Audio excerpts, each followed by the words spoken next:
এই কাহিনীর সমস্ত চরিত্র এবং ঘটনা সম্পূর্ণ কাল্পনিক। বাস্তবে জীবিত বা মৃত কোনো ব্যক্তি অথবা কোনো ঘটনার সাথে এর মিল থাকলে তা সম্পূর্ণ অনিচ্ছাকৃত এবং কাকতালীয়। ব্যবহৃত অপ্রাকৃত এবং অলৌকিক ঘটনাক্রম পরিবেশনার উপক্রম মাত্র। কুসংস্কারে বিশ্বাস করবেন না, কুসংস্কার ছড়াবেন না।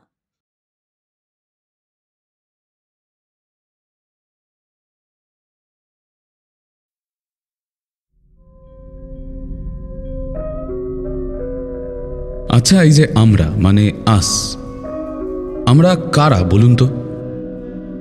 এই ধরুন, কখনো আমরা ভারতীয়, কখনো আমরা বাঙালি, কখনো আমরা অমুক ক্লাবের মেম্বার, আবার কখনো আমরা 6-10 ব্যান্ডেলের ডেইলি প্যাসেঞ্জার। অদ্ভুত না শব্দটা? অনেকটা একটা গণ্ডির মতো, একটা শ্রেণীর মতো, যার ভেতরে আমরা নিজেদের সুবিধা মতো লোকেদের ঢোকাই আবার বার করে দিই। মুহুর্মুহু আমরা একটা দলের সাথে যুক্ত হয়ে বাকিদের সাথে একটা ব্যবধান তৈরি করে নিই। কি এবার নিজেদের অনেকটা ওদের মতো মনে হচ্ছে না, যারা আমাদের দেশটাকে, আমাদের রাজ্যটাকে চালাচ্ছে? আসলে এই আমরা শব্দটার গণ্ডিটা এতটাই নিত্য পরিবর্তনশীল যে আমরা নিজেরাই খেই হারিয়ে ফেলি। এত শ্রেণীতে নিজেদের বিভক্ত করে ফেলি যে শেষে নিজেরাই সমাজে নিজেদের জায়গা খুঁজে পাই না। প্রত্যেকটা বিষয়ে, জীবনের প্রত্যেকটা আঙ্গিকে আপনারা নিজেদের মধ্যে কিন্তু এই স্বভাবটা লক্ষ্য করতে পারবেন কোথাও না কোথাও। আসলে এর মধ্যে একটা গোষ্ঠীবদ্ধ ক্ষমতার অহংকার, একটা নিরাপত্তা খুঁজে পাওয়ার জায়গা থাকে আমাদের।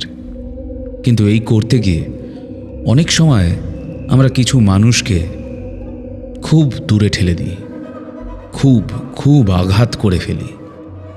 আজকের সাবস্ক্রাইবার স্পেশাল পর্বে সুচন্দ্রা করের লেখা হসপিটালে রাত 12টা গল্পে আমরা শুনব এই অযথা মানুষকে আলাদা করে দেওয়ার ফল, কেউ আমাদের থেকে একটু আলাদা বলে হেয় করার ফল কতটা মারাত্মক হতে পারে দুই পক্ষের জন্যেই।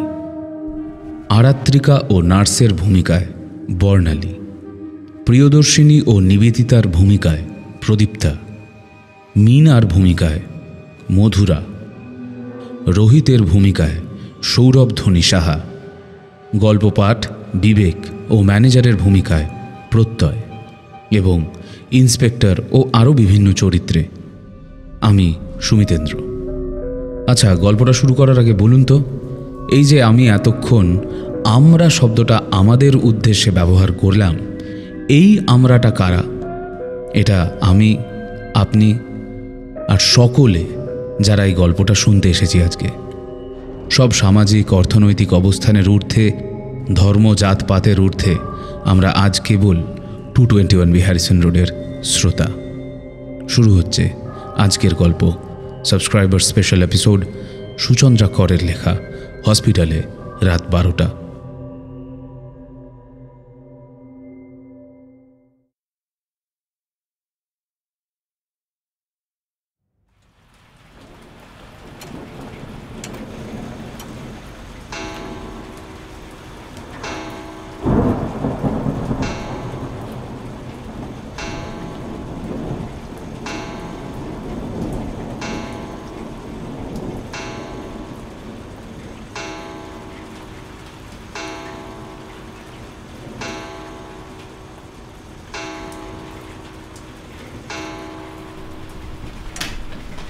Happy birthday to me. Happy birthday to me. আয়নার সামনে বসে রাত 12টা বেজে 3 মিনিটে প্রিয়দর্শিনী নিজেকে তার 35তম জন্মদিনের শুভকামনা জানায়। সে তার বাঁ হাত দিয়ে একটা রঙিন চিকচিকে কাগজ দিয়ে সুন্দরভাবে মোড়ানো অপেক্ষাকৃত ছোট বাক্স নিজের চুড়িদারের ওড়নার আড়াল থেকে বের করে নিজের ডান হাতে রেখে বলল, এই নে প্রিয়, তোর উপহার। আশা করি তোর ভালো লাগবে।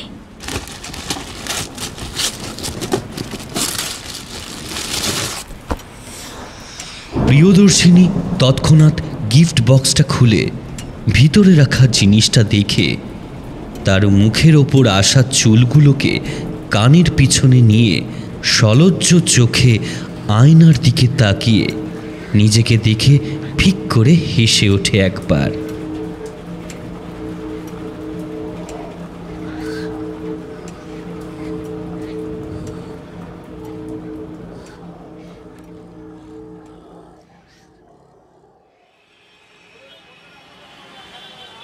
শহরের চাঞ্চল্যকর রাস্তার অফিস টাইমে বাসের অস্বাভাবিক ভিড়ে ঘানি পেশাই করা গমের মতো অবস্থায় বারংবার জ্যামে আটকে এক প্রকার বিরক্তই হয়ে অফিসে পৌঁছল রোহিত।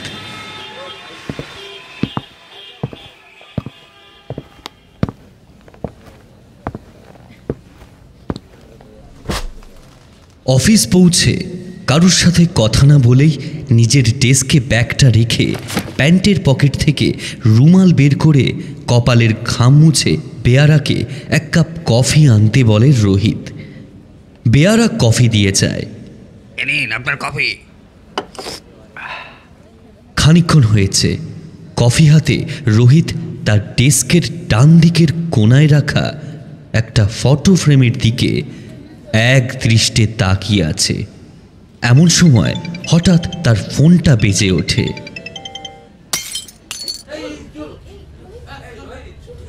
রোহিত চমকে ওঠে আর তার হাত থেকে কফির কাপ মাটিতে পড়ে ভেঙে যায়। আশেপাশে থাকা রোহিতের কলিগরা ছুটে আসে তার কাছে। মিনা বেয়ারাকে ডেকে জায়গাটা পরিষ্কার করতে বলে। তারপর রোহিতের ডেস্কের কাছে গিয়ে ঝুঁকে বলল, এই রোহিত, কি হলো রে তোর? Everything all right? এই কনকনে এসির মধ্যে তুই এমনভাবে ঘামছিস কেন? হ্যাঁ, আমিও দেখলাম সেটাই। রোহিত, তুই কিন্তু অফিসে ঢোকার পর থেকে খুব ঘামছিস। শরীর ঠিক আছে তো তোর ভাই? রোহিত নিজেকে কিছুটা সামলে নিয়ে ভয় জড়ানো কণ্ঠে বলে ওঠে, আমি ঠিক আছে, ঠিক আছে। এই কনভারসেশনের মাঝে ম্যানেজার হাতে দুটো ফাইল নিয়ে এসে রোহিতের টেবিলে থপাস করে রেখে বললেন, আজ ফার্স্ট হাফের মধ্যেই এগুলো দেখে নাও রোহিত। এ কি সকাল সকাল অফিসটাকে চায়ের দোকান বানিয়ে দিলেন নাকি? সবাই এইভাবে ভিড় করে আড্ডা দিচ্ছ। Go back to work all of you. Sir, Rohit is not feeling well. দেখুন না ও কেমনভাবে ঘামছে ঠান্ডার মধ্যে। আর স্যার, ওর হাতও কাঁপছে। একটু আগেই ওর হাত থেকে কফির কাপটাও পড়ে গেছে।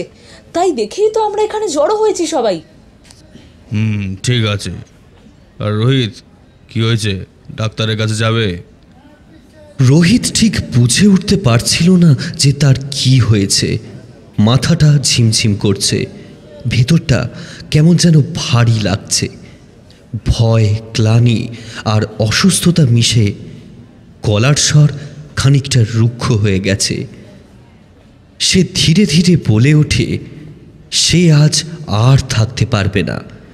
শরীরটা ভালো লাগছে না একদম। সে একটু বাড়ি যেতে চায়। 2-1 দিনের ছুটি লাগবে। বাড়ি গিয়েই মেল করে দেবে ছুটির আবেদনপত্র। রোহিত নিঃসন্দেহে ভালো এমপ্লয়ি, কয়েক মাস হলো আছে, কিন্তু এর মধ্যেই সব কাজ একেবারে বুঝে নিয়েছে। অকারণে সে কখনোই ছুটির কথা বলে না, আর নিজের কাজটাও সময় মতো করে। তাই সব দিক নজরে রেখে ম্যানেজার বললেন, বেশ, ঠিক আছে। তুমি তাহলে এক কাজ করো, এই ফাইলগুলো সাথে করে নিয়ে যাও। পুরো সুস্থ বোধ করলেই কাজগুলো কমপ্লিট করে নিয়ে এসো। রোহিত আর এক মুহূর্ত দেরি করে না।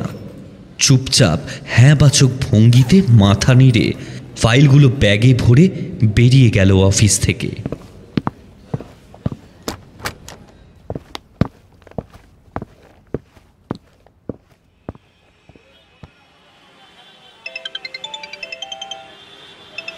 অফিস থেকে বেরোতে না বেরোতেই রোহিতের ফোনটা আবার বেজে ওঠে। রোহিত ফোনটা রিসিভ করতেই অপর দিক থেকে এক মহিলা কণ্ঠস্বর ভেসে আসে। রোহিত, শুনেছিস? রোহিত অত্যন্ত ভয় প্রায় কেঁদে ওঠে। হ্যাঁ, শুনেছি। ও ও আমাদেরও ছাড়বে না রে। আমরা মারা যাবো বাকিদের মতো। আমাদের গ্রুপের 10 জনের মধ্যে এখন শুধু তুই আর আমি পড়ে রয়েছি আরাত্রিকা। আমরা আর বাঁচবো না। রোহিত হাঁপাতে আরম্ভ করে। শ্বাস প্রশ্বাস দ্রুত হয়ে আসে।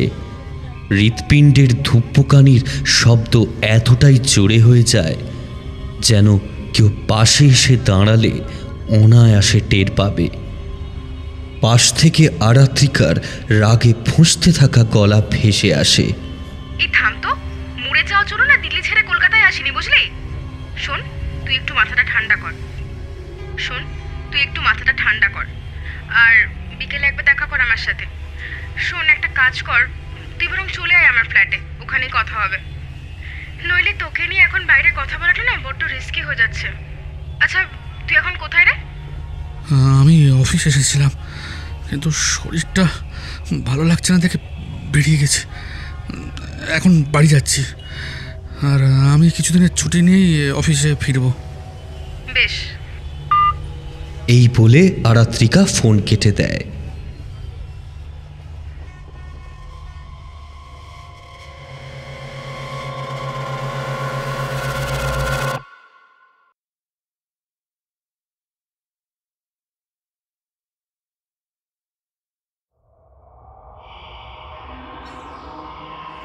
বাকি দিনটা রোহিতের এক দুঃস্বপ্নের মতো কাটতে থাকে।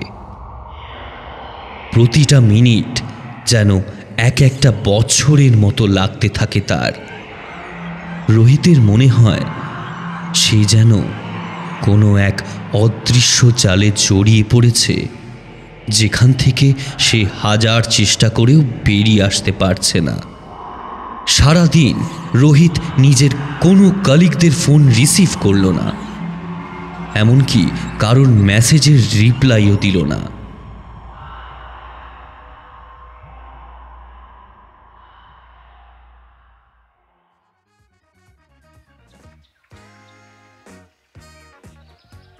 বিকেল 5:20। হুগলি নদীর দুই পাড়ের শহরতলির বুকে সন্ধ্যা নেমে আসার অতি পরিচিত ধূসর চিত্রটা আধো আলো আধো অন্ধকার ঘরে বসে এক কাপ চা হাতে আরও একবার যেন আপন মনে আহরণ করে নিচ্ছিল আরাত্রিকা।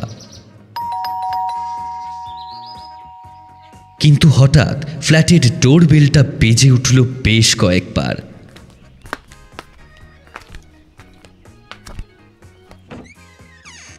আরাত্রিকা দরজা খোলে, কিন্তু কাউকে দেখতে পায় না।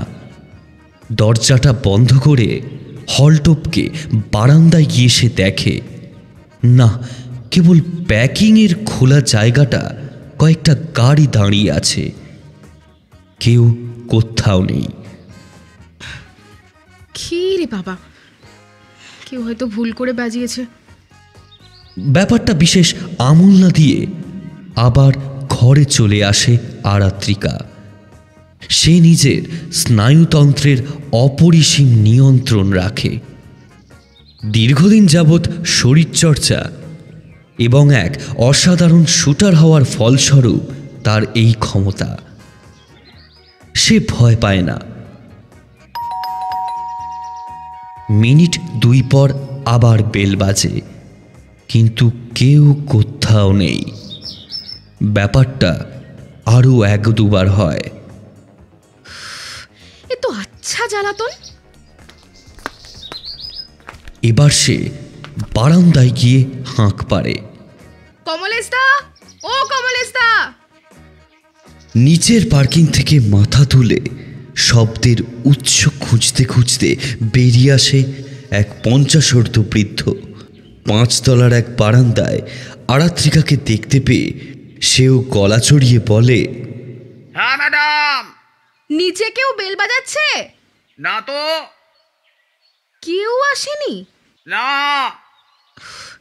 আরে বারবার খানিকক্ষণ পর কলিং বেলটা বাজছে। দাঁড়ান, আমি আপনাকে একবার ফোন করছি, আপনি ফোনটা একবার ধরুন।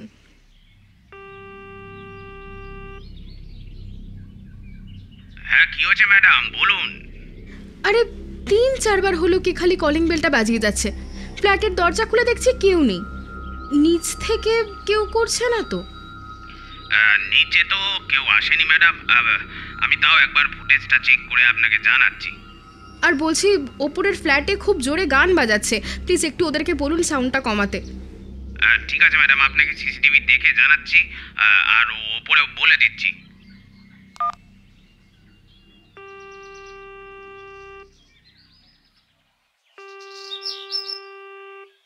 এই রোহিত, তুই কখন আসছিস রে?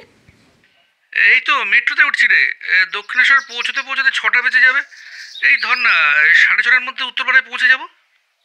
মিনিট 10 পর কমলেশবাবু মানে সিকিউরিটি গার্ড আরাত্রিকাকে ফোন করেন।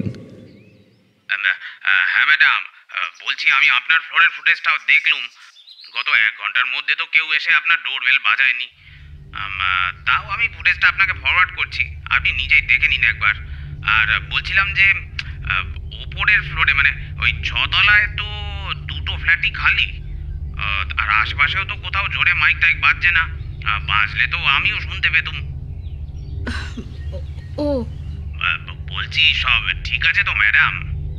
হ্যাঁ ঠিক আছে, সব ঠিক আছে।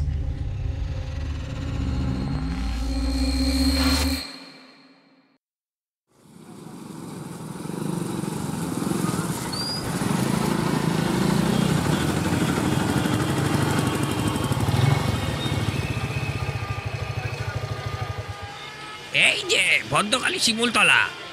ও হ্যাঁ, কত হলো দাদা? 15 টাকা। রোহিত এসে পৌঁছতে বাজল 6:45। আরাত্রিকাদের বড় 7তলা বিল্ডিংটা জিটি রোডের একেবারে ওপরেই। অটোওয়ালার ভাড়া মিটিয়ে ফ্ল্যাটে ঢুকতেই কমলেশবাবুর সাথে চোখাচোখি হয়ে গেল রোহিতের। আরে রোহিত দাদা বাবু, কেমন আছেন? হ্যাঁ ভালো। এইটুকু সংক্ষেপে আজ উত্তরটা দিয়ে যেই রোহিত লিফটের দিকে যাবে এমন সময় কমলেশবাবু আবার ডাকলেন। রোহিত স্যার একটু শুনবেন? বলো। ম্যাডাম ঠিক আছেন তো? রোহিত এবার থতমত খেয়ে গেল। হঠাৎ কমলেশদা আজ এই প্রশ্ন করছে? হ্যাঁ ঠিকই আছে, কিন্তু কেন বলো তো হঠাৎ? কিছু হয়েছে নাকি? না না, আসলে এই ঘন্টাখানেক আগে দিদিমণি আমাকে ফোন করে বলল যে কেউ নাকি ওনার ফ্ল্যাটের কলিং বেলটা বারবার বাজাচ্ছে। আমাকে সিসিটিভিটা দেখতে বললেন, কিন্তু আমি ফুটেজ দেখে তো পুরোই অবাক। কেন, কি দেখলে তুমি? স্যার ফুটেজ খালি, কেউ বেল বাজায়নি। এদিকে আমিও নিচে ছিলাম, মেন গেট থেকেও কেউ বেল বাজায়নি। আর আরেকটা ব্যাপার, এই ম্যাডাম বলছিলেন যে ওপরতলা থেকে খুব জোরে জোরে গানের আওয়াজ আসছিল, কিন্তু সেটাও তো সম্ভব নয়, কারণ 6 তলার 2টো ফ্ল্যাটেই তো এখন কেউ নেই। ওই 6 তলা পুরো খালি। চক্রবর্তী আর ঘোষেরা বাচ্চাদের স্কুলের অ্যানুয়াল ফাংশানে গেছেন। আচ্ছা, তাই ভাবলাম হয়তো কাজের চাপে ম্যাডামের শরীর ভালো নেই, তাই আপনাকে বললাম। প্লিজ ম্যাডামকে আবার বলবেন না, হ্যাঁ, যে আমি বলেছি। কথাগুলো শুনতে শুনতে রোহিতের হাত পাগুলো আস্তে আস্তে ঠান্ডা হয়ে আসছিল। হ্যাঁ ঠিক আছে, আমি এখন উপরে যাই, গিয়ে দেখছি। তুমি কিছু হঠাৎ ফ্ল্যাটের কম্পাউন্ডে পার্ক করা একটা গাড়ির ওপর কিছু একটা ভারী জিনিস তুম করে এসে পড়ল, যেন আকাশ ফুঁড়ে বাজ পড়ল। কেঁপে উঠল গোটা জায়গাটা। গাড়ির অ্যালার্মটা বাজতে লাগলো। কয়েক সেকেন্ডের জন্য থমকে গেল রোহিত আর কমলেশবাবু। ওরা পিছনে তাকিয়ে যা দেখল তাতে সময়টাও যেন থমকে গেল কয়েক মুহূর্তের জন্য। ওদের শির দাঁড়াবে, রক্তের হিম শীতল স্রোত বয়ে গেল। ওরা দৌড়ে গেল গাড়িটার দিকে। একটা মানব শরীর গাড়ির উপরে পড়ে সেটাকে তুবড়ে দিয়েছে। আরাত্রিকা। হাত পাগুলো অদ্ভুতভাবে তুবড়ে মুচড়ে গেছে। আরাত্রিকার চোখ, মুখ, নাক, কান দিয়ে রক্ত ঝরে পড়ছে অনবরত। আরাত্রিকা তাও কোনো মতে একটা কাঁপা কাঁপা আঙুল তুলে 5 তলায় তার বারান্দাটার দিকে ইশারা করে কিছু বলার চেষ্টা করল। রোহিত ওপরে তাকালো, কিন্তু কিছুই দেখতে পেল না। কি হয়েছে আরাত্রিকা? কি হয়েছে বল, কি দেখাচ্ছিস? রোহিত আবারও ওপরের দিকে তাকালো। কিছুই দেখতে না পেয়ে ওসব ছেড়ে ফিরে তাকালো আরাত্রিকার দিকে। কিন্তু ওইটুকু সময়ের মধ্যেই সব শেষ হয়ে গেল। আরাত্রিকা তার শেষ নিঃশ্বাস ত্যাগ করেছে। যে হাতটা সামান্য উঠে এসেছিল সেটা নিথর হয়ে পড়ে গেছে। রোহিতের পা দুটো টলে গেল। সে ওখানেই জ্ঞান হারালো।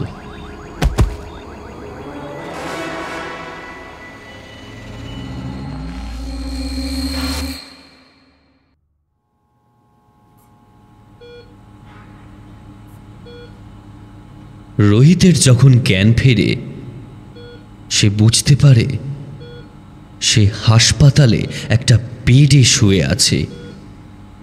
পাশে টেবিলে নার্স দাঁড়িয়ে কিসব যেন খুটখুট করছে। ক্ষীণ কণ্ঠে বলে ওঠে রোহিত, ম্যাডাম, হ্যাঁ পুলিশকে ডেকে দিন না। দাঁড়ান, আপনি উত্তেজিত হবেন না, প্লিজ একটু চুপ করে শুয়ে থাকুন। ডাক্তারবাবু পারমিশন দিলে তবেই পুলিশ আসবে।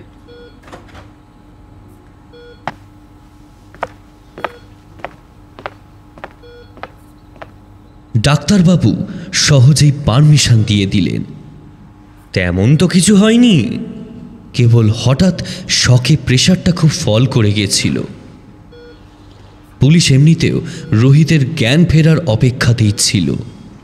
একজন এএসআই ঘরে ঢুকতেই রোহিত পাগলের মতো চেঁচিয়ে বলে, sir sir sir sir sir আমায় অ্যারেস্ট করুন প্লিজ, না হলে ও আমাকে মেরে ফেলবে। ও বাকিদের মেরেছে স্যার, স্যার আমাকে অ্যারেস্ট করুন প্লিজ স্যার। রোহিত ঊর্ধ্বশ্বাসে একই কথা বারবার বলতে থাকে। অগত্যা তাকে শান্ত করার জন্য ডাক্তারকে একটা ঘুমের ইঞ্জেকশন দিতে হয়।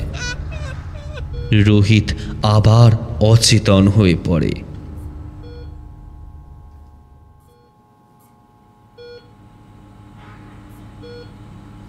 রোহিতের যখন জ্ঞান ফেরে, তখন সে চোখ মেলে দেখে একজন ইন্সপেক্টর তার বেডের পাশেই চেয়ারে বসে একটা খবরের কাগজ পড়ছেন। রোহিতের নড়াচড়ার আওয়াজে ইন্সপেক্টর রোহিতের দিকে হাসি মুখে তাকিয়ে বললেন, রোহিতবাবু, শান্ত হয়ে বলুন কি বলছিলেন। আমি সব শুনবো, কোনো তাড়াহুড়ো নেই, আপনি প্যানিক করবেন না। জল জল জল। এই বলে ইন্সপেক্টর রোহিতের দিকে টেবিলে ঢাকা দিয়ে রাখা জলের গ্লাসটা এগিয়ে দিলেন। এই নিন।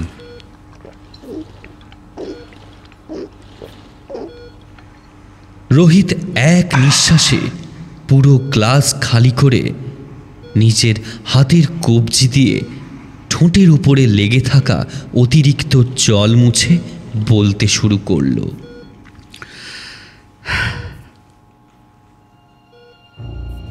আজ থেকে অনেকদিন আগের কথা অফিসার, তাও ধরুন 1 বছরের বেশি হয়ে গেছে।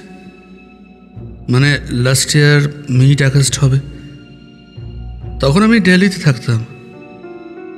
সেইবার আমরা 10 জন কালিগ মিলে আমাদের কোম্পানির কনফিডেন্সিয়াল কিছু ডেটা আর ইনফরমেশন অন্য কোম্পানিকে 20 লাখ টাকায় বেচে দিই। আমাদের কোম্পানি স্বাভাবিকভাবেই এতে অনেক লস হয়। কারা কারা ছিলেন? হ্যাঁ, এই 10 জনের গ্রুপটায় কারা কারা ছিলেন?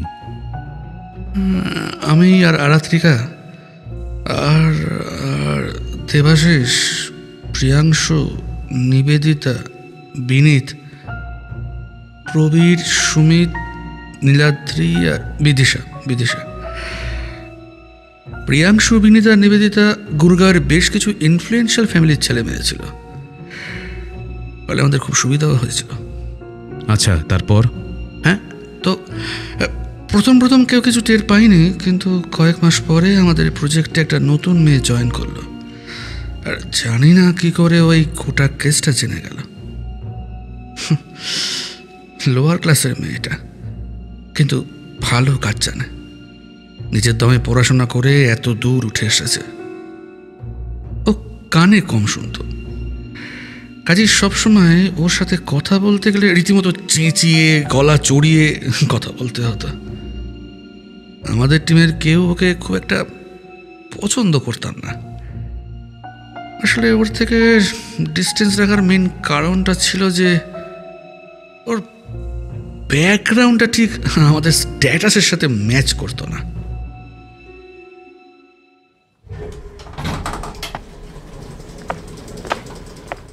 হেই, ওই দেখ, বস্তির মেয়েটা আসছে। এই দরজাটা প্লিজ বন্ধ করে দে তো, আমরা উঠে যাই, ও পরেরটাতে আসুক। উফ, তুই না ঢুকে পড়লো তো, বস্তির মেয়ে একটা। চুপ কর, চুপ কর। আরে ধুত, এই কানে কম শুনে কিছু শুনতে পাবে না। ও আজকাল তো অ্যাটলিস্ট জেনেরিক বডি কেয়ারগুলোরও দাম কমে গেছে, তাতেও লোকজন কেনে না। আরে অ্যাটলিস্ট ইউজ তো করতে পারে। কাছে আসলেই একটা বোটকা গন্ধ বেরোয়।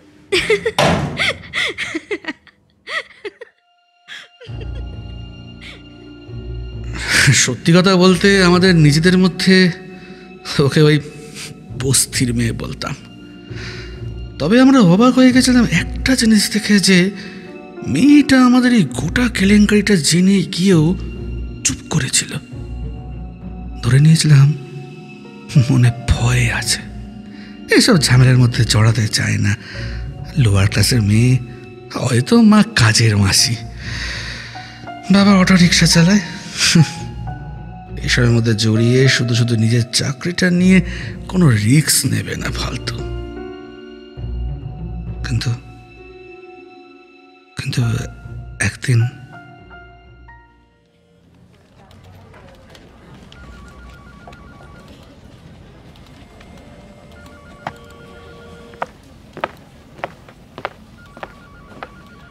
অলরাইট এভরিওয়ান, আজকে কাজ শুরু করার আগে I want to give a quick shout out to someone.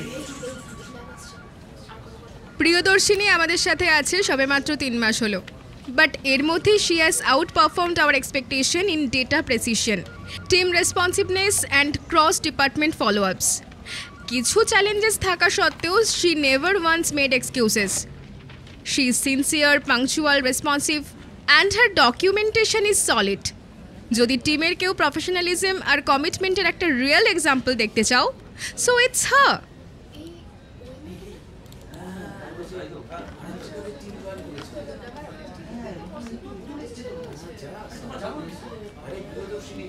টিমের যারা ধরেই নিচ্ছ সিনিয়র বলেই তোমাদের কেউ ধরতে পারবে না, ইউ আর আনটাচেবল।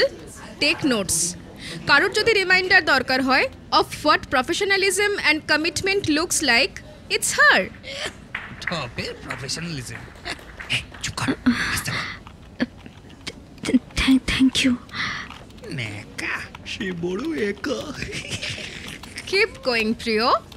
আর হ্যাঁ, বাকিদের কাছেও কিন্তু এক্সপেক্ট করছি। অলরাইট, গেট টু ইট।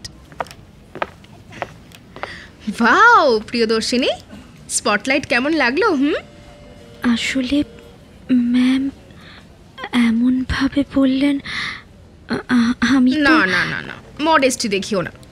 তুমি এখন কোম্পানির golden girl. Disability, class struggle, গায়ে গন্ধ সব মিলিয়ে তো একেবারে হিরো বানিয়ে দিল তোমায়। অনেস্টলি, তুমি কি নিজেকে আমাদের মতো ভাবছো নাকি? You think this job levels the field? তুমি আমাদের কাঁধে কাঁধ রেখে চলবে? ব্রেকিং নিউজ সুইটি, তুমি কালা, তোমার বাড়ির লোক বস্তিতে থাকে, দুটোই তোমার ক্যারি অন ব্যাগেজ। আমি তো তোমাদের কাউকে কিচ্ছু করিনি। তোমার এই সেলের শাড়ি অ্যান্ড চ্যারিটি মার্কা অ্যাস্থেটিক দিয়ে তো ম্যানেজারকে ভালোই পটিয়ে নিলে। হ্যাঁ, some of us came from Loreto, Presi and Xavier's, okay? Not some road side Nonibala BEd college. উত্তেজনের শেষ কথাটা এতটা জোরে বলে ফেলেছিল আরাত্রিকা যে কখন ম্যানেজার ম্যাডাম এসে পেছনে দাঁড়িয়েছে সেটা খেয়ালই করেনি। আর তারপরেই করে ফেললো একটা মারাত্মক ভুল। ওর হাতে রাখা এক কাপ কফি ঢেলে দিল প্রিয়দর্শিনীর টেবিলে। নে নে নে, ওটা যেটা খেয়ে নে। ম্যানেজারের কুত্তি শালি। Aratrika, in my office. Priyadarshini, তুমিও এসো। ভূত দেখার মতো চমকে উঠেছিল আরাত্রিকা। এদিকে প্রিয়দর্শিনী তখন লজ্জায় ঘেন্নায় ঠকঠক করে কাঁপছে। আরাত্রিকার বিরুদ্ধে ডিসিপ্লিনারি অ্যাকশন হয়েছিল, ওকে 1 মাসের জন্য সাসপেন্ড করে দিয়েছিল। কিন্তু ঘটনাক্রমে তার থেকে যে বড় ক্ষতি হয়ে গেছিল। আমাদের এই পুরো চুরি করার কেসটা সেদিন প্রিয়দর্শিনী ম্যানেজারকে জানিয়ে দিয়েছিল। গোটা অফিসে হইচই পড়ে গেল। সবার চাকরিটাই চলে যেত, হয়তো জেলেও যেতাম। কিন্তু অনেক কাঠ খড় পুড়িয়ে আমাদের একটা বন্ধু প্রিয়াংশুর বাবা তার উপর মহলের পলিটিক্যাল কানেকশন খাটিয়ে ব্যাপারটা ম্যানেজ করে দিল। ফাইনাল ডিল হলো যে কেবল 20 লাখ টাকাটা ফেরত দিতে হবে, বদলে চাকরিটা থেকে যাবে। কি আর করবো, হাজার হোক আমরা বেশিরভাগই মিডল ক্লাস ব্যাকগ্রাউন্ড, কাজে চাকরিটা বাঁচাতে গিয়ে টাকাগুলো হাতছাড়া হয়ে গেল। কিন্তু এই ব্যাপারটা ঘটে যাওয়ার পর ওই প্রিয়দর্শিনীর প্রতি আমাদের বিরক্তিকর মনোভাবটা রীতিমতো আক্রোশে পরিণত হলো। 1 মাস পর আরাত্রিকা যখন ফিরে এলো, আমরা প্ল্যান করতে লাগলাম ওকে শায়েস্তা করতেই হবে। আস্তে আস্তে আমরা ওর সাথে একটা বন্ধুত্ব করার চেষ্টা করলাম। ও যদিও একদমই আমাদের সাথে কথাবার্তা বলতে চাইতো না, আসলে প্রিয়দর্শিনী নিজেকে আরো সরিয়ে ফেলেছিল বাকিদের থেকে।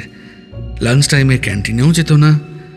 অফিসের ছাদটা বেশ নিরিবিলি থাকতো, সেখানে বসেই বেশিরভাগ সময় ও একা একা লাঞ্চ করত।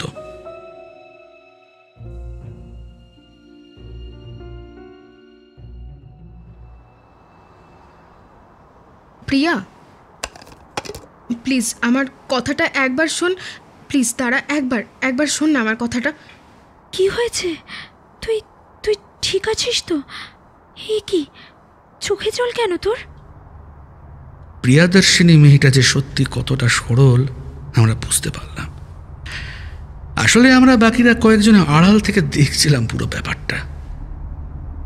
দেখ, সবাই ভাবে আমি খুব স্ট্রং, কিন্তু আমি খুব একা, বিশ্বাস কর, একদম একা। অন্য শহরে এসে থাকি, বাড়িতেও মা বাবার মধ্যে ঝামেলা, রিলেশনশিপ, কিচ্ছু নেই এসব আমার জীবনে।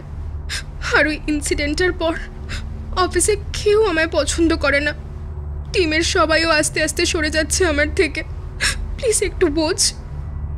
কাঁদতে কাঁদতে হঠাৎ আরাত্রিকা প্রিয়দর্শিনীর হাতটা ধরে ফেলে। ওর চোখের জল যেন প্রিয়দর্শিনীর মনের সমস্ত ক্ষোভ দ্বিধা এক মুহূর্তে গলিয়ে দেয়। তুই তুই তুই চিন্তা করিস না, আমি আছি তোর পাশে। অফিসে কোনো সমস্যা হলে আমাকে বলিস। I am sorry Priyadarshini, I am very sorry. ওই প্রজেক্টটায় আমি অনেক খেটেছিলাম রে।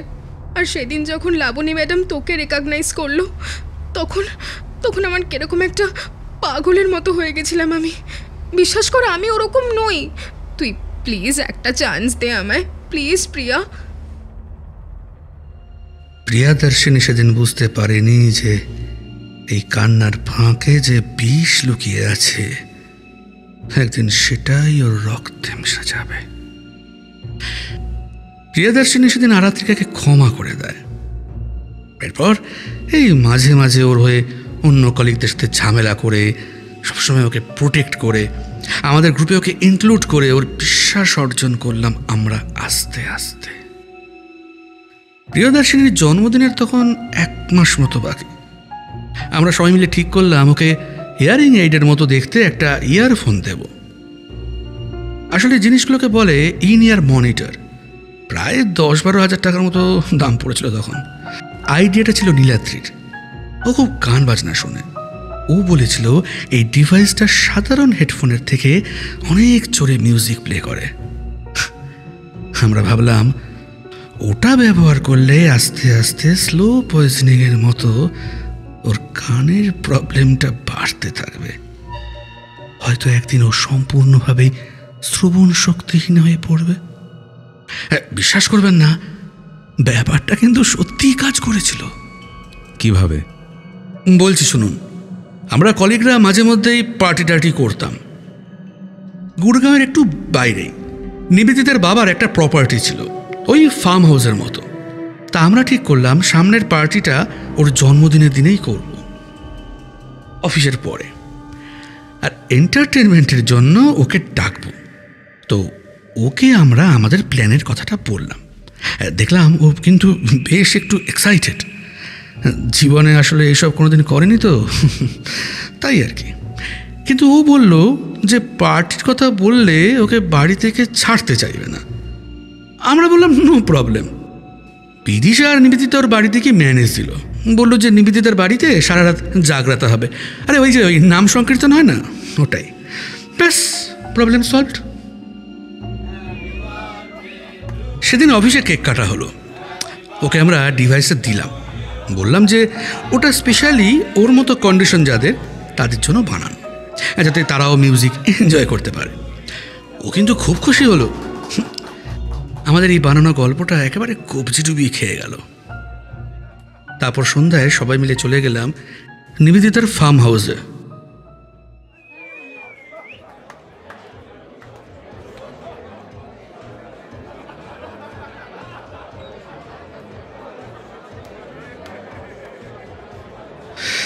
এরকম পার্টিতে প্রথমবার এসে মেয়েটা খুবই খুশি হয়েছিল। সবাইকেও বারবার থ্যাংক ইউ বলছিল।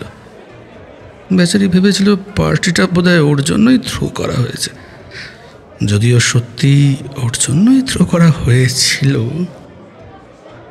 ও জীবনে কোনোদিন মদ খায়নি, সেদিনকেও খেতে চাইল না। তাই আরাত্রিকা কী করলো, সেদিনকে আস্তে আস্তে ও ড্রিঙ্কটা স্পাইক করতে লাগলো। ও টেরও পেল না, ভাবলো বোধহয় মকটেল টকটেল এরকমই খেতে হয়। আস্তে আস্তে ও একটু ওপেন আপ করতে লাগলো, আমাদের সাথে নাচানাচি করতে লাগলো। ফাঁকতালে ঠিক সুযোগ বুঝে আরাত্রিকা ঘুমের ওষুধ মেশানো একটা জিনের পেগ ওর হাতে ধরিয়ে দিল। কাউকে কিছু বলতেও হলো না। নাচতে নাচতে জোশের মধ্যে একেবারে প্রথম সাপ। তারপর ওই যা হয়, হানারি একসময় উল্টে গেল, বমি করতে শুরু করলো। তারপরে ফাইনালি যখন কেলিয়ে গেল, বিনীত, প্রবীর, সুমিত মিলে ওকে একটা সোফাতে শুয়ে দিল চ্যাংদোলা করে। হঠাৎ করেই আমার মাথায় একটা আইডিয়া এলো। আচ্ছা, এই সময় ওর কানে ওই ইন ইয়ার মনিটরগুলো পরিয়ে দিয়ে গান চালিয়ে দিলে কেমন হয়? হ্যাঁ, কেমন হয়? এখন তো ওর প্রায় সেন্স নেই। ফুল ভলিউমও অনেকক্ষণ চললে সিভিয়ার ড্যামেজ হবেই হবে। যেমন ভাবা তেমন কাজ, কথাটা বললাম সবাইকে। সবাই একেবারে এক পায়ে খাড়া। কিন্তু সমস্যা হলো, কার ফোনে গানটা চালানো হবে? এইখানে এলো দেবাশিস। দেবাশিস খুব শার্প ছেলে, সব কিছু খুব নোটিস করত, কাউকে কিছু বলতো না। কিন্তু দরকারের সময় সেই ইনফরমেশনটা একেবারে ব্রহ্মাস্ত্রের মতো ব্যবহার করতে পারত। দেবাশিস প্রিয়াদর্শিনীর ফোনের প্যাটার্নটা দেখে রেখেছিল, কাজে ওর কানে ডিভাইসটা গুঁজে দেওয়ার পর দেবাশিস ওর ফোনটাই কানেক্ট করে, একদম ফুল সাউন্ডেও চালিয়ে দেয়। আস্তে আস্তে একজন দুজন করে আমরাও ঘুমিয়ে পড়লাম। সকালে উঠে কি দেখলাম জানেন? কি? প্রিয়াদর্শিনী নিথর শরীরটা সোফার এক পাশে কেমন ভাবে হেলে পড়ে আছে। শরীরটা কেমন ফ্যাকাশে হয়ে গেছে, চোখ দুটো খোলা, কাচের গুলির মতো শূন্য। বাঁ চোখ আর নাক দিয়ে দুটো শুকনো রক্তের ধারা নেমে এসে চুলের আড়ালে হারিয়ে গেছে। ঠোঁট দুটো কালশিটে, তাদের ফাঁক দিয়ে অনেকটা রক্ত বেরিয়েছে গলা অবধি। একটা একটা কালচে কালির আঁচড়ের মতো। দুই কান দিয়েও রক্ত বেরিয়ে জমাট বেঁধে গেছে। আরাত্রিকা তাও ওকে একটু একটু ধাক্কা দিয়ে ডাকার চেষ্টা করতেই ওর শরীরটা ধপ করে পড়ে গেল মাটিতে। বিনীতের বাবা নিউ দিল্লি কমিশনারেটের ডিএসপি ছিলেন। নিবেদিতার বাবা বিশাল বড় সার্জন আর প্রিয়াংশুর বাবা বিশাল বড় রিয়েল এস্টেট কোম্পানির মালিক। বাধ্য হয়ে ওনাদেরকে আমরা সব কিছু জানালাম। মোটমাট ঘটনাটা এমনভাবেই সাজানো হলো যাতে মনে হয় পরের দিন সন্ধেবেলায় বাড়ি ফেরার সময় ও একটা ফাঁকা রাস্তায় হঠাৎ স্ট্রোক করে মারা গেছে। ওদের বাবারাই সব খলকাঠি নাড়লো, কাজেই পুলিশ, হসপিটালের কোনো ঝামেলা ঝক্কি আমাদের কাউকেই পোহাতে হলো না। পরে শুনেছিলাম কোনো এক ডিটেকটিভ ডিপার্টমেন্টের অফিসার নাকি কেসটা নিয়ে একটু নাড়াচাড়া করতে গিয়েছিল, কিন্তু বিনীতের বাবার থেকে খবরটা পেয়ে প্রিয়াংশুর বাবা লোকটাকে সাইড করে দিয়েছিল। এতটা বলে রোহিত চুপ করে। রোহিতের চোখ দিয়ে জল গড়িয়ে ফোঁটা ফোঁটা করে পড়তে থাকে রোহিতের হাতের ওপর।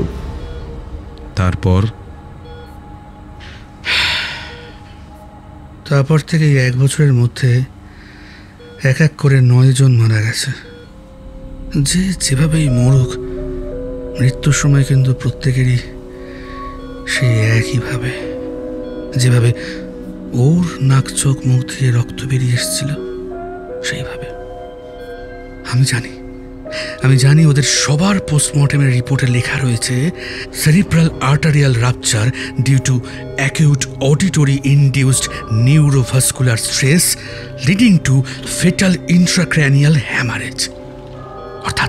অর্থাৎ খুব জোরে কোনো শব্দের আঘাতে মস্তিষ্কের শিরা ছিঁড়ে গিয়ে মৃত্যু। কয়েকজন মারা যাওয়ার আগের মুহূর্তে যেটুকু সময় পেয়েছে তার মধ্যে বলেও গেছে শব্দ।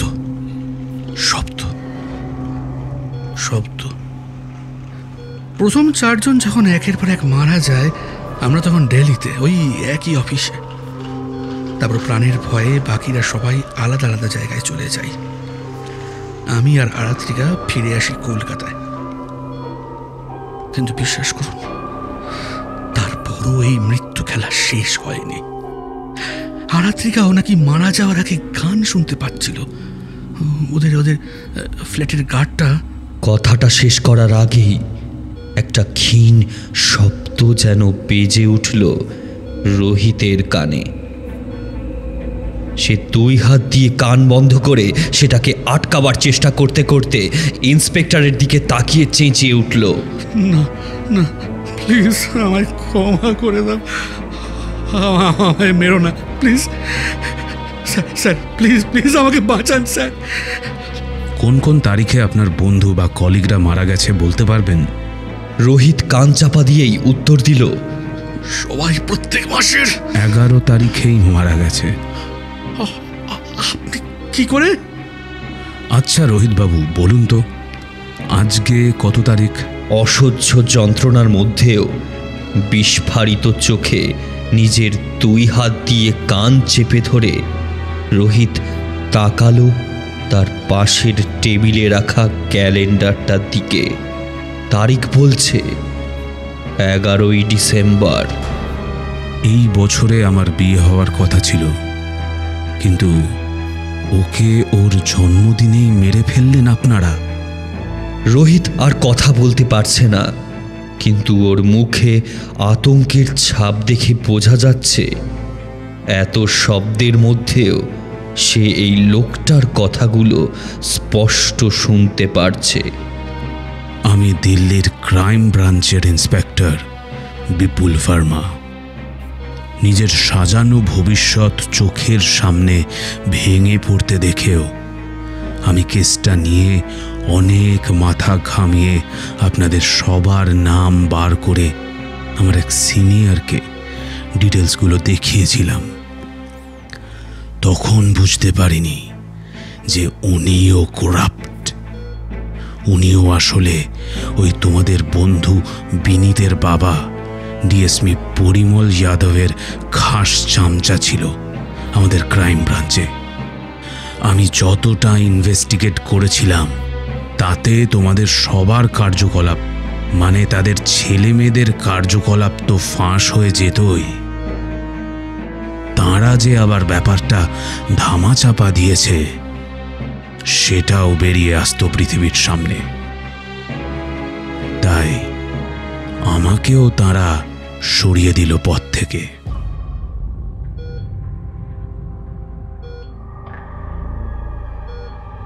দেখুন আমার কি অবস্থা করেছে ওরা। লোকটার শরীরটা যেন নিমেষেই কেরম বদলে গেল। পরিপাটি ইউনিফর্মের জায়গায় এখন ঝুলছে ধুলোমলিন ছেঁড়া রক্ত মাখা খাকি। চোখের গর্তগুলো ফাঁকা, কিন্তু তাও যেন সে তাকিয়ে আছে রোহিতের দিকে।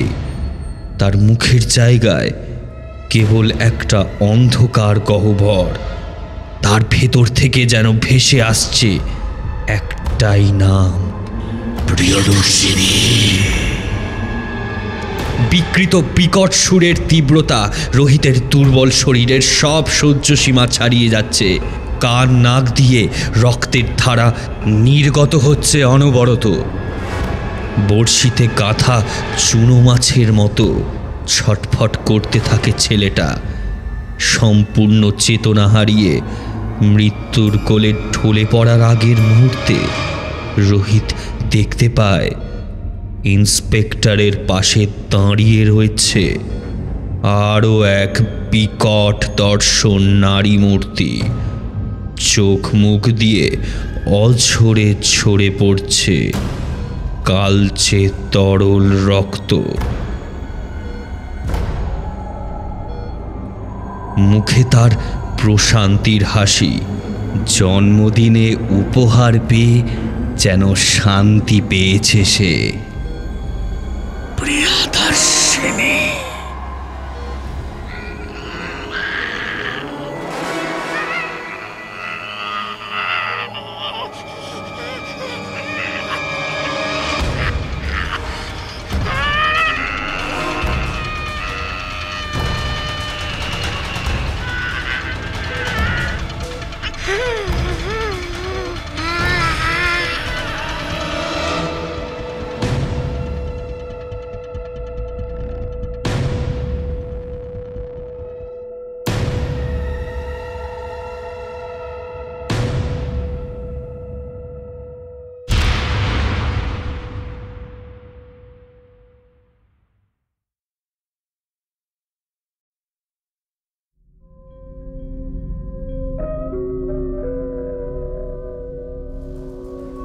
কে কখন কোথায় কি করেছিল সব হিসাব লেখা থাকে। একটা খাতা আছে তার জন্য। প্রিয়দর্শিনী আজ শান্ত, কারণ তার জন্মদিনের উপহার পৌঁছে গেছে তার কাছে ঠিক সময়। কিন্তু আজও কত আত্মা এমন উপহারের জন্য অপেক্ষা করে আছে বলুন তো? আপনি কবে কার সাথে কি অন্যায় করেছিলেন সেই তারিখটা মনে আছে তো? সে তারিখটা নাই মনে থাকতে পারে। আমরা জীবনে কখনো উইলিংলি আনউইলিংলি অনেক মানুষকে হার্ট করে ফেলি। সেই নিয়ে অত চাপ নেবেন না। চাপ নেওয়া উচিত খানিকটা, তবে বেশি নেবেন না যাতে নিজের শরীর টরীর খারাপ হয়ে যায়। এইসব নিয়ে চিন্তা করার কোনো প্রয়োজন নেই। চলুন একটু আড্ডা মারি। প্রণব পোলে 974 বলছে, মাঝে মাঝে চিন্তা হয় যে আমাদের ভবিষ্যৎ প্রজন্ম কি করবে আর আমরা কি দিয়ে গেলাম, শুধু ভাতা ছাড়া। কথাটা সত্যি। কথাটা নিয়ে যথেষ্টই চিন্তা হয়, স্পেশালি এখন আমাদের দেশের রাজ্যের পরিস্থিতি যেরকম যেদিকে যাচ্ছে। অনেক দিকেই হয়তো আমরা উন্নতি করছি, সব কিছু করছি, কিন্তু কোথাও না কোথাও আমার নিজের ব্যক্তিগতভাবে মনে হয় সমাজ ব্যবস্থা, আমাদের সমাজের মধ্যে অনেকগুলো ফাটল আস্তে আস্তে দেখা দিচ্ছে। এবং আর কোনো না কোনো দিন হয়তো এমন একটা পরিস্থিতিতে পৌঁছে যাব আমরা সকলে, যেদিনকে আর এই জোড়াদাব্বি দিয়ে কাজগুলো চলবে না, সেদিনকে কিন্তু সমস্যা হবে। আমাদের আগের গল্প পুরুলিয়ার ভবেশ মাস্টার, মানে পুরুলিয়ার স্কুল মাস্টার, এই গল্পের আরেকটা কমেন্ট পড়ছি। মিতু শ্রী চৌধুরী 5741 বলছে, আজকের এই গল্পটা আমি শেয়ার করলাম এফবিতে, হোয়াটসঅ্যাপে। আমি সবাইকে রিকোয়েস্ট করব যে প্লিজ তোমরাও এই গল্পটা এবং আমাদের প্রত্যেকটা গল্প পারলে যারা অডিও স্টোরি শুনতে খুব ভালোবাসে, ভূতের গল্প এনজয় করে, গ্রাম বাংলার ভূতের গল্প আরও এনজয় করে, তাদের সাথে একটু শেয়ার করো, একটু দায়িত্ব নিয়ে তাদেরকে পাঠিও, হোয়াটসঅ্যাপে স্ট্যাটাস দিও, ফেসবুকে শেয়ার করো, যে কোনোভাবে হোক আমাদের ব্যাপারে লোকজনকে আরও একটু বলো, তাতে আমাদের এই কাজটা করতে আরও সুবিধা হয়। সুমনীষা বলছে দিন দিন গল্পগুলো কেমন যেন ডার্ক ভাইব দিচ্ছে, আর তাল দিঘি কবে আসবে? দিন দিন গল্পগুলো ডার্ক ভাইব দিচ্ছে কারণ আমার মনে হয় কোথাও না কোথাও গিয়ে আমাদের এই গল্পগুলো আস্তে আস্তে আমাদের সমাজ, আমাদের এই ব্যবস্থাটাকে রিফ্লেক্ট করতে আরম্ভ করছে। যারা লিখছেন তাদের সামনে আমরা তৈরি করছি, আপনারা শুনছেন, আমরা গল্প বানাচ্ছি, আমরা গল্প শুনছি, আমরা গল্প লিখছি, আমাদের সবার সামনেই এমন কিছু জিনিস ঘটে যাচ্ছে সেটা হয়তো আমাদের মনে কোথাও একটা তিক্ততা রেখে যাচ্ছে, যার জন্য এই ডার্ক ভাইবটা জেনারেট হচ্ছে। আমার এটা একটা ধারণা মাত্র। আর তালদিঘির ব্যাপারে বলি, আপাতত তালদিঘি সিরিজটা আমরা একটু স্থগিত রেখেছি, একটা অন্য কাজ নিয়ে আমরা ব্যস্ত আছি, সেটা এখন বলা যাবে না। খুব এক্সাইটেড আমরা সেই কাজটার ব্যাপারে। তা তালদিঘি সিরিজটা আপাতত স্থগিত, এবং কয়েকদিন পর, মানে কয়েকদিন বলতে ধরে নিন কয়েক মাস পর থেকে আপনারা আবার তালদিঘি একটা অর্গানাইজড ফরম্যাটে পাবেন। বাট তালদিঘি শেষ হয়নি, এটা থেকে কোনোভাবেই কনক্লুড করে নেবেন না যে তালদিঘি আর কোনো দিন আসবে না। তালদিঘি ফর শিওর আবার আসবে। আমাদের মেম্বার MeTube1800 বলছে খুব সুন্দর লাগলো গল্পটা। এই কমেন্টটা পড়েছে পুরুলিয়ার স্কুল মাস্টার এই গল্পে। Congratulations to the team. আমি নিজেও গল্প লিখি, আপনাদের পাঠাবো, ভালো লাগলে কন্ট্রিবিউট করার সুযোগ দেবেন। Thank you so much. প্রথমেই জানাই অসংখ্য ধন্যবাদ আমাদের চ্যানেলের মেম্বারশিপটা নিয়ে আমাদের পাশে থাকার জন্য। আর আপনি যদি গল্প পাঠাতে চান তাহলে ইটস ভেরি সিম্পল, সাবমিশন লিখবেন আপনার ইমেলের সাবজেক্টে এবং গল্পটা পাঠিয়ে দেবেন submit.221b@gmail.com, দ্যাট ইজ submit.221b@gmail.com। আপনি পাঠাবেন, আমরা নিশ্চয়ই পড়ে দেখব আপনার গল্প। কাইজার SK963 আমাদের মেম্বার বলছে দারুণ লাগলো দাদা, আমাদের এইভাবেই গল্পগুলো শোনাতে থাকুন, আর গল্প আপলোড করার টাইমটা একটু শর্ট হলে ভালো হতো। ডেফিনেটলি চেষ্টা করবো। দেখো অনেক রকম কাজ থাকে, তার মধ্যেও আমরা একটা শিডিউল মেনটেন করার চেষ্টা করি। But thank you so much for being a member of this channel. আপনারা যারা এখনও আমাদের চ্যানেলের মেম্বারশিপ নেননি তাদেরকে বলে রাখি, অনেক গল্প আছে আমাদের চ্যানেলে যেগুলো এক্সক্লুসিভ অনলি ফর মেম্বার্স। আপনারা কিন্তু ডেফিনেটলি চেষ্টা করবেন আমাদের মেম্বারশিপটা জয়েন করার। খুব কম প্যাকেজ থেকেও স্টার্ট হয়, অনেকটা অ্যামাউন্ট অবধি যায়। আপনারা জয়েন করুন আর সেই এক্সক্লুসিভ কন্টেন্টগুলো শুনবেন। এগুলো কিন্তু খালি মেম্বারদের জন্য অ্যাভেলেবেল। আমাদের মেম্বার অবিত উচ্চিহা, আমি বুঝতে পারছি না ইউজার নেমটা, এরকমই সামথিং, যাই হোক এটা বোধহয় র্যান্ডামলি পড়ে গেছে, তো আমি কমেন্টটা পড়ছি। আজ অবধি অনেক চ্যানেলের গল্প শুনেছি, অনেক চ্যানেলের জন্য গল্প লিখেওছি, কিন্তু সত্যি বলছি আপনাদের গল্পগুলো অসাধারণ হয়। আমি যেন চোখ বন্ধ করলেই ফিল করি প্রতিটা জায়গা, প্রতিটি জিনিস। সুমিদা, আপনি আর প্রত্যয়দা মিলে আমাদের সকলের জন্য দিনরাত অক্লান্ত পরিশ্রম করে যাচ্ছেন, শুধু আমাদেরকে সেই পুরনো দিনে আমাদের ছেলেবেলায় ফিরিয়ে নিয়ে যাওয়ার জন্য, আমাদের সেই গ্রামের স্মৃতিগুলো মনে করিয়ে দেওয়ার জন্য। তার জন্য আপনাদের অসংখ্য ধন্যবাদ। বলা যায় যে আপনারা আপনাদের প্রচেষ্টায় আজ সফল। আপনারা পেরেছেন আমাদেরকে ফিরিয়ে নিয়ে যেতে সেই পুরনো দিনে। বাকিদের জানি না, তবে আমি 10-এ 10 রেটিং দেবো। Thank you so much. সেই সাথে ধন্যবাদ জানাই তাদেরকেও যারা এইসব গল্পে অভিনয় করেন। আমি প্রবাসে থাকি দাদা, সারাদিন কাজ করার সময় আপনাদের ঘটনা ব্লুটুথের মাধ্যমে শুনতে থাকি সব সময়। দাদা লাস্টে শুধু একটা প্রশ্ন করব, যদি উত্তর দেন তাহলে খুশি হব। তালদিঘি আর কি আসবে না, আর আসলে কবে আসবে? Very important question. বাট তার আগে thank you so much for this wonderful comment. সত্যি কথা বলছি, সারাদিন কাজ করার পর সত্যি কিছু কমেন্ট থাকে যেগুলো মন খুশি করে দেয়। দিনের শেষে গিয়ে মনে হয় যে না, আজকে রাতে ঘুমটা ভালোই হবে, মনে হয় যে হ্যাঁ কিছু না কিছু কন্ট্রিবিউট করছি। এই কমেন্টগুলো কি বলবো, বাঁধিয়ে রাখার মতো, মানে ইচ্ছা করে বাঁধিয়ে রাখি, পারি না। থ্যাংক ইউ সো মাচ আমাদের কাজটাকে এতটা প্রাধান্য দেওয়ার জন্য, আমাদের কাজটাকে এতটা অ্যাপ্রিসিয়েট করার জন্য অসংখ্য ধন্যবাদ। খুব ভালো থাকবেন। এবং coming to the important question, Taldighi. তালদিঘির ব্যাপারে একটা কথা বললাম আমি একটু আগেই, যে তালদিঘি সিরিজটা আসবে, আপাতত স্থগিত রেখেছি যাতে সিরিজটা আমরা গুছিয়ে সুন্দরভাবে বুট করতে পারি, এবং খুব তাড়াতাড়ি না হলেও মাস কয়েকের মধ্যেই এটা হবে। আপাতত তালদিঘি স্থগিত, কারণ আমরা একটা খুব ইন্টারেস্টিং জিনিস নিয়ে সারাদিন মেতে আছি। খুব ভালো থাকবেন। Thank you so much for this lovely comment. আচ্ছা, এবার একটা পড়ে নেব আমাদের লং স্ট্যান্ডিং মেম্বার, আমাদের কমিউনিটির খুব ইন্টিগ্রাল একজন পার্ট, ওয়ান্ডারের কমিউনিটি 4887 অর্থাৎ দিব্যজ্যোতির থেকে। সত্যি অনেক দিন পর আড্ডায় বসে ভালো লাগলো। শ্রোতাদের বক্তব্য আর মন্তব্যগুলো শুনতে বেশ ভালোই লাগে। আর আরও একটা বিষয়, দুটো গল্প আমি পাঠিয়েছিলাম, একটু দেখে নেবেন। যদি সেগুলো আপনাদের ভালো লাগে আশা করি আপনারা অবশ্যই পাঠ করবেন। তবে ওই সাবজেক্টের ব্যাপারটা একটু সমস্যা ছিল। এই গল্পে আপনারা সেটি ভালো করে বলে দেওয়ায় খুব সুবিধা হলো। পরবর্তীকালে গল্প পাঠাতে আর সমস্যা হবে না। ধন্যবাদ। 221 বিহারিসন রোড। দিব্যজ্যোতি, আশা করি খুব ভালো আছো। আমি তোমার দুটো মেলই পেয়েছি এবং আমি চেক করে খুব তাড়াতাড়ি তোমাকে মেলেই রিপ্লাই দেবো ফার্দার প্রসিডিংটা কি। আমাদের একটা স্ক্রিনিং টিম হয়, আমি ইনিশিয়ালি একটু গল্পটা দেখে নিয়ে তাদেরকে পাঠাবো, তারা আমাকে ফাইনালটা জানালে আমি ডিসিশনটা তোমাকে কনভে করে দেবো মেলেই। থ্যাংক ইউ সো মাচ, খুব ভালো থেকো। আমাদের মেম্বার তারকনাথ দোলাই 3929 বলছে, দাদা আমাদের পাঁশকুড়া নিয়ে একটা গল্প নিয়ে আসুন প্লিজ। ধন্যবাদ, এগিয়ে যান। পাঁশকুড়া নিয়ে একটা গল্প, আমি পাঁশকুড়ায় গেছি কয়েকবার, রাইট, জায়গাটা বেশ সুন্দর, ছিমছাম।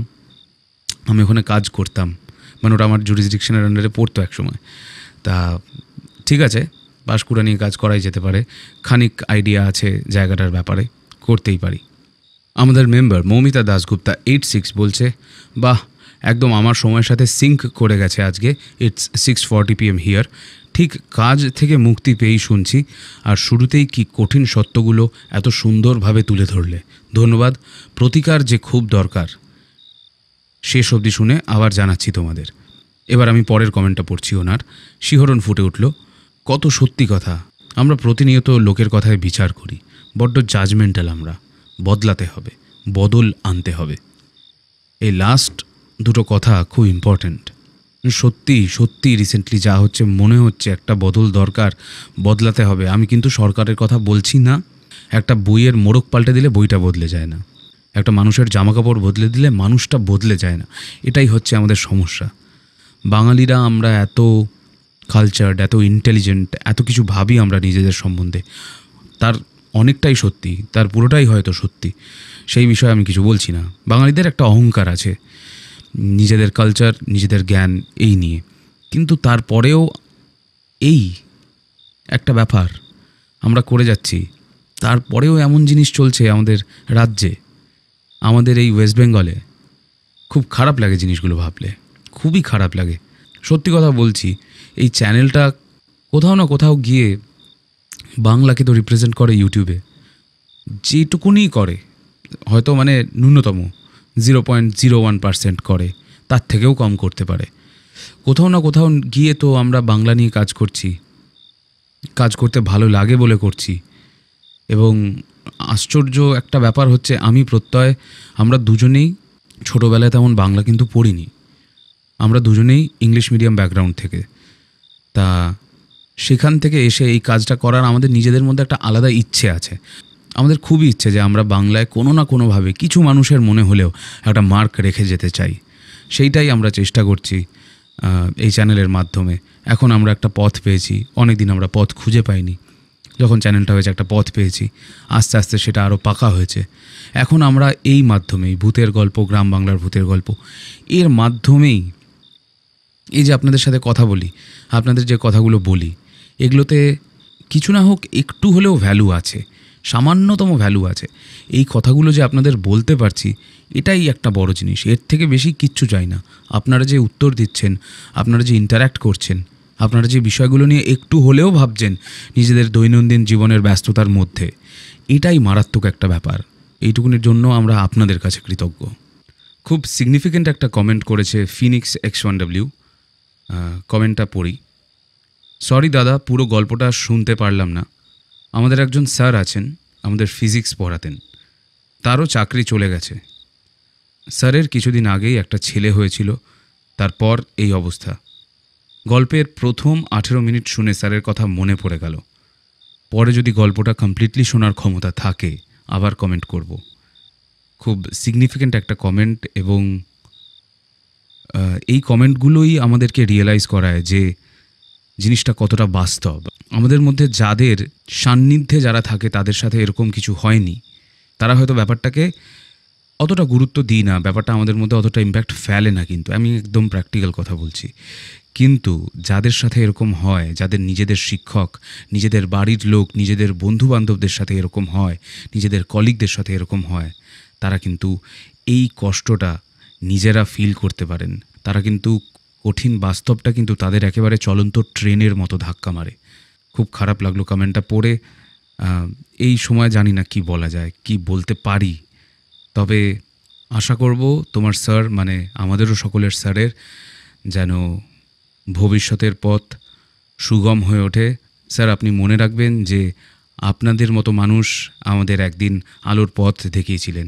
আজ আপনাদের জীবনে যে অন্ধকার নেমে এসছে, আশা করব ভবিষ্যতে এক না একদিন সেই অন্ধকার কেটে আপনি আলো খুঁজে পাবেন।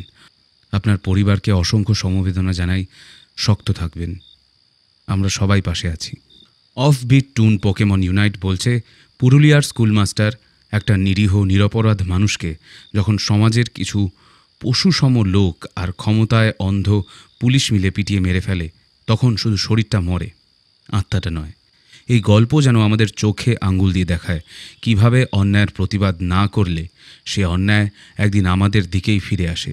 আর সেই প্রতিশোধের আগুন যখন এক প্রেতাত্মার রূপে ফিরে আসে, তখন কেবল ভয় নয়, বুকের গভীরে একটা কষ্টও জন্ম নেয়। 221B হ্যারিসন রোডের উপস্থাপনা, তাঁদের কণ্ঠে প্রতিটি মুহূর্ত যেন বাস্তবের থেকেও বেশি বাস্তব। গল্পটা শেষ হয় কিন্তু মনে তার রেশ থেকে যায়। শাহরুখ মণ্ডল, শাহরুখবাবু কথাটা খুবই সত্যি বলেছেন। বাস্তবটাকে মেনে নেওয়া খুবই ডিফিকাল্ট। আমাদের কমিউনিটির খুব অ্যাক্টিভ একজন মেম্বার মেহনাজ আফরিন 151 বলছে, খুবই ভালো লাগলো গল্পটা। ভাবছি আমাদের 3টে দেশেই, ইন্ডিয়া, বাংলাদেশ, পাকিস্তান, এর আইনি ব্যবস্থা ঠিক এক ধাঁচে। এর কারণটা কি হতে পারে? মানে কেন সব জায়গায় এই একই রাজনীতি ও দুর্নীতি চলে এবং এর বিরুদ্ধে কোনো প্রতিবাদ হয় না, হলেও তাতে কোনো লাভ হয় না। মানুষ, ইনক্লুডিং আমি, কেন যেন কোনো অন্যায় দেখলে প্রতিবাদ করতে ভুলে যাই, যেন প্রতিবাদ করাটা ভুল, তারা যা করছে তাই সঠিক। এর পিছনে থাকা কারণটা এবং সাইকোলজিটা জানতে চাই। কাইন্ডলি কেউ জানলে বলে যাবেন। আর 221B হ্যারিসন রোডের গাবতলার আড্ডা সেশনটা ফিরে পেয়ে ভালো লাগলো। আই হোপ দ্যাট দিস আড্ডা session makes our bond more stronger. অপেক্ষায় রইলাম পরের গল্পের। Thank you so much Mehnaz এই কমেন্টটা করার জন্য। খুব ইম্পর্ট্যান্ট কিছু প্রশ্ন তুলে ধরেছে মেহনাজ। আর সেটাতে যাওয়ার আগে বলে নিই, অনেক দিন পর আড্ডাতে তোমাকে ফিরে পেয়ে খুব ভালো লাগলো। আমরা যারা শ্রোতা, আমরা যারা গল্পগুলো শুনছি একসাথে বসে এই আড্ডার সেশনটাতে জয়েন করে আছি, স্থান, কাল, পাত্র, জাত, পাত, দেশ, সব কিছুর ওপরে আমরা মানুষ, আমরা বাঙালি, আমরা এই গল্পগুলো শুনছি। বাঙালি ছাড়াও হয়তো অনেকে শুনছেন, তাদেরকেও সাদরে আমন্ত্রণ জানাই আমাদের এই আড্ডা সেশনটা জয়েন করার জন্য। মেহনাজ যেই কথাটা বলল যে সত্যি আমাদের এই 3 দেশে সিস্টেমগুলো একই রকম প্রায় চলে কেন? হ্যাঁ, এটা এবার এখানে দেখার প্রশ্ন আছে যে কার বেশি কার কম, কোথাও হয়তো বেশি, কোথাও হয়তো কম, সেইটাতে আমি যাচ্ছি না। কোনো দেশে একটু বেশি করাপশান, কোনো দেশে একটু কম করাপশান, বাট আছে। আমাদের এই 3 দেশে corruption is a problem in our society and our country. এইটার কারণ আমি আগের গল্পের যখন আগের আড্ডার সেশনটাতে বলেছিলাম যে আমরা কাউকে পানিশ করতে পারি না। আমাদের মেরুদণ্ডটা একটু কোথাও গিয়ে আমার মনে হয় একটু উইক হয়ে গেছে আমাদের সবার। মানে ও অন্যায় হচ্ছে মানে বোধহয় ভয় পাই আমরা প্রতিবাদ করতে। এবং এটা শুধু আমরা নয়, আমাদের আগের জেনারেশন, তাদের আগের জেনারেশনও হয়তো করে এসছে। এবং আস্তে আস্তে হয়েছে কি, এখন এটা আমাদের রক্তে ঢুকে গেছে, আমাদের সাবকনশিয়াসে একভাবে ঢুকে গেছে এই অন্যায়টাকে দেখেও কিছু না করার ব্যাপারটা, নিউট্রাল থাকার ব্যাপারটা। তার কারণ, যার ফলে এখন যদি অ্যাট প্রেজেন্ট আমাদের সামনে যদি কোনো অন্যায় হয়, আমরা প্যাসিভ হয়ে যাই। মানে অটোমেটিক্যালি আমাদের মাইন্ড বলে ঠিক আছে, দ্যাটস নর্মাল। মানে আমাদের সাবকনশিয়াস অন্যায়টাকে বোধহয় কোথাও না কোথাও নর্মালাইজ করে নিয়েছে। So that is a problem. এবং এই প্রবলেমটাকে অ্যাড্রেস করার একমাত্র উপায় হচ্ছে আমরা এই যে কজন আজকে এই আড্ডার সেশনটাতে আছি, এই কথাগুলো শুনছি, আমরা ইন্টারাক্ট করছি, একটু কনশাস থাকা, একটু অ্যাক্টিভলি দেখা যে কোনটা ঠিক কোনটা ভুল। অ্যাটলিস্ট মুখে বলা, বাইরে দাঁড়িয়ে যে আপনি কিন্তু ভুল করছেন। কাকুরা যারা চায়ের দোকানে দাঁড়িয়ে সিগারেট খাচ্ছেন, পাবলিকে স্মোক করছেন, তারা যখন তার পাশে একটা ছেলে মেয়ে হয়তো আলিঙ্গন করে বা চুমু খাচ্ছে, তাদেরকে দেখে নাকশিট করছেন বা তাদেরকে ধরে অনেক ক্ষেত্রে পিটিয়েও দিচ্ছেন, তাদেরকে একবার মনে করিয়ে দেওয়া উচিত যে আপনিও কিন্তু পাবলিকে স্মোক করছেন। That is also not recommended. মানে সেটাও কিন্তু কাম্য নয়। There is no law that says that kissing is illegal, but দুটোই পাবলিকে কাম্য নয়। আমি একেবারেও সাপোর্ট করছি না কিন্তু যে কেউ আর মানে পাবলিক ডিসপ্লে অফ অ্যাফেকশন করছে, আমি সাপোর্ট করছি না ব্যাপারটাকে, আমার এমনিতেই ব্যাপারটা ভাল লাগে না পাবলিকে। কিন্তু এটা দেখা উচিত, এটা খুব ইম্পর্টেন্ট যে কারা বলছে। যে ভদ্রলোক হাতে একটা সিগারেট নিয়ে দাঁড়িয়ে আছেন পাবলিকে, that is not the place. হ্যাঁ, আমি জানি এটা আমাদের কালচার হয়ে গেছে, চা সিগারেট চা বিড়ি এইসব খাওয়া পাবলিকে, বাট এটাও কিন্তু কাম্য নয়। So if you need one to stop, you have to stop the other. তো আমাদের সবাইকে একটু কনসিয়াস হওয়া উচিত। কিছু জায়গায় মানুষদেরকে মজা করতে দেওয়া উচিত, মানুষ যেখানে মজা করুক, কিন্তু অবভিয়াসলি অন্যদেরকে অবস্ট্রাক্ট না করে, অবভিয়াসলি অন্যদের জীবনযাপনটাকে অবস্ট্রাক্ট না করে, হিন্ডার না করে, অ্যান্ড স্পেশালি ক্ষতি না করে।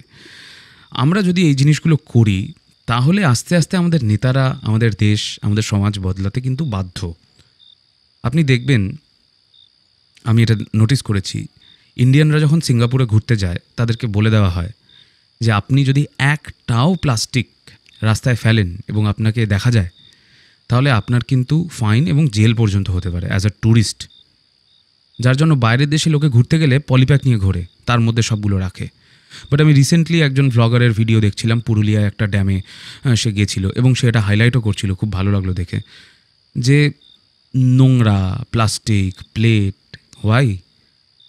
একটা প্যাকেট নিয়ে গেলেই তো হয়, সেখানেই তো সব জিনিস ঢুকিয়ে রাখা যায়। ঢুকিয়ে রেখে জিনিসগুলো নিয়ে এসে কোথাও একটা, যেখানে গার্বেজ ডিসপোজালের জায়গা প্রচুর থাকে, সেখানে ফেলে দিলে হয়। এটা তো মানুষের রেসপন্সিবিলিটি। এইখানে সরকার কি করবে? প্রতিটা স্কোয়ার ইঞ্চ, আমাদের দেশের জমির প্রতিটা স্কোয়ার ইঞ্চে দাঁড়িয়ে কি পুলিশ এবং প্রশাসন টহল দেবে যে আপনি গার্বেজ ফেলবেন না? এটা তো হতে পারে না, এটা তো প্র্যাকটিক্যাল নয়। মানুষকে চেঞ্জ করতে হবে, আমাদেরকে পাল্টাতে হবে। আমি গ্যারান্টি দিয়ে বলছি, আমাদের মধ্যে অনেকে আছেন যারা রাস্তায় নোংরা ফেলেন, আনকনশিয়াসলি ফেলেন। অনেকের বাড়ি থেকে প্লাস্টিকে করে নোংরা রাস্তায় ছুঁড়ে ফেলে দেওয়া হয়। প্রচুর লোক আছেন, শুনতে খারাপ লাগছে হয়তো, বা এখন মনে পড়লে হয়তো না এটা আমরা করি না মনে হচ্ছে, বাট এটা করা হয়।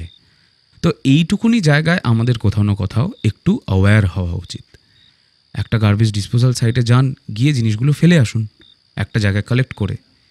সো প্রত্যেকটা ক্ষেত্রেই, তো এটা জাস্ট আমি এই ব্যাপারটা নিয়ে উদাহরণটা দিলাম, কিন্তু প্রত্যেকটা ক্ষেত্রে মানুষকে আগে কনসিয়াস হতে হবে। আমাদের এই তিনটে দেশে মনে হয় এই জিনিসটাই ল্যাক করে। So this needs to change. তাহলে আজকের মতো আমাদের আড্ডার সেশন এখানেই শেষ করছি। যাওয়ার আগে আরেকবার বলি, যারা আমাদের গল্প পাঠাতে চান, এই আজকের সাবস্ক্রাইবার স্পেশালের মতো গল্প শুনতে চান, নিজেদের গল্প আমাদের চ্যানেলে শুনতে চান, তারা মেইল করবেন submit.221b@gmail.com, দ্যাট ইজ submit.221b@gmail.com, সব স্মল লেটার্সে। আর সাবজেক্টে লিখতে ভুলবেন না যে স্টোরি সাবমিশন বা সাবমিশন। আর যারা যারা আমাদের মেম্বারশিপ এখনও নেননি, অনেক ভালো ভালো গল্প কিন্তু মিস করে যাচ্ছেন। ডেফিনেটলি শুনবেন, সেগুলো চেক আউট করতে গেলে কিন্তু অনলি আমাদের ক্লোজ লোকজন, আমাদের মেম্বাররাই সেই অ্যাক্সেসটা পাবে। গল্পগুলো শেয়ার করবেন, লাইক করবেন, আর অবভিয়াসলি আমাদের এই সমাজটার প্রতি আরেকটু বেশি দায়িত্ব নেবার চেষ্টা করবেন। শুভরাত্রি, ধন্যবাদ। দেখা হচ্ছে খুব তাড়াতাড়ি পরের পর্বে। Till then, keep listening to 221B, Harrison road, বাংলার ভূত, বাংলার ভয়, উল্টো পাল্টা গল্প নয়।